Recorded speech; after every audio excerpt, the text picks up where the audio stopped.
Welcome back to the Daily Bible Breakdown. Today our passage is Genesis chapters 20 through 23. And when you read Genesis chapter 20, you're going to find that yes, Abraham has another lapse of faith. This time it's with him and the king named Abimelech. Abraham tells the same half-truth that he told the Pharaoh years before in an attempt to try to save his own life and spare the life of Sarah as well. In this case, Abimelech doesn't touch Sarah, and so he is spared from any punishment as a result. Then we find in chapter 21 that Abraham is now 100 years old, and finally God honors the promise that he would have a son.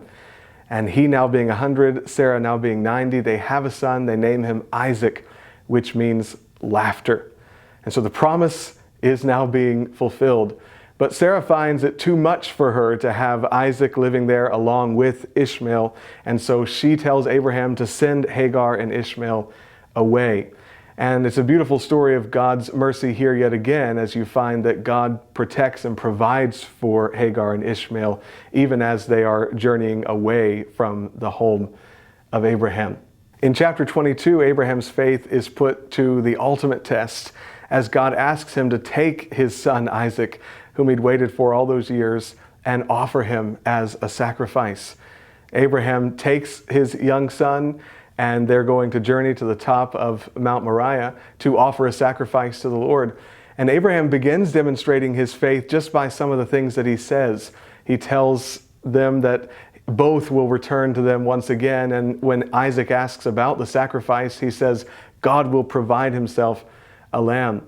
They get to the top of the mountain, and Isaac is laid upon the altar as the sacrifice. He does so willingly.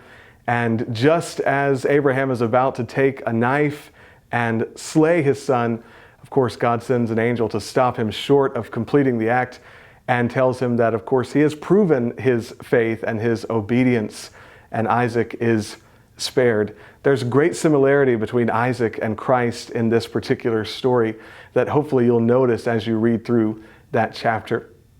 In chapter 23, it's recorded that Sarah dies at age 127, and it's also noted that Abraham purchases a plot of land for her to be buried there. And that's important because it shows us that Abraham now is considering Canaan, this promised land, to be his home by burying his wife Sarah there. Well, that brings us to the end of our passages for today, and we will continue tomorrow with Genesis chapter 24.